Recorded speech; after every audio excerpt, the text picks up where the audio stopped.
গেলেন মসজিদে নববীতে। ওয়াকানু ইউসাল্লুনা বিগালাস, তখন ওনারা অন্ধকারে নামাজ পড়তেন। নামাজের সময় যখন হলো, লুকিয়ে লুকিয়ে প্রথম কাতারে ওমর ফারুকের পিছনে মুয়াজ্জিনের পাশেই দাঁড়ানো, হাতে খঞ্জর। একামত হলো, ওমর ফারুক সালাত শুরু করলেন, ফজরের সালাত। আল্লাহু আকবার।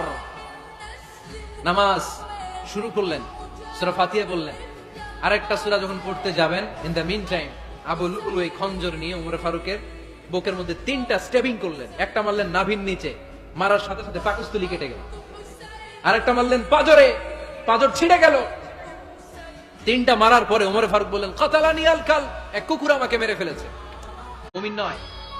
ওমর ফারুককে অ্যাটাক করার জন্য গেলেন মসজিদে নববীতে। ওয়াকানু ইউসাল্লুনা বিগালাস, তখন ওনারা অন্ধকারে নামাজ পড়তেন।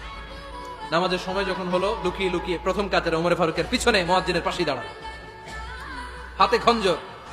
একামত হলো, ওমর ফারুক সালাত শুরু করলেন, ফজরের সালাত। আল্লাহু আকবার। নামাজ শুরু করলেন, সূরা ফাতিহা বললেন। আরেকটা সূরা যখন পড়তে যাবেন, in the mean time Abu Lulu এই খঞ্জর নিয়ে ওমর ফারুকের বুকের মধ্যে 3টা স্টেবিং করলেন। একটা মারলেন নাভির নিচে, মারার সাথে সাথে পাকস্থলী কেটে গেল।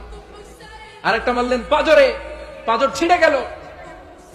3টা মারার পরে ওমর ফারুক বললেন, কাতালানি আল কাল, এক কুকুর আমাকে মেরে ফেলেছে।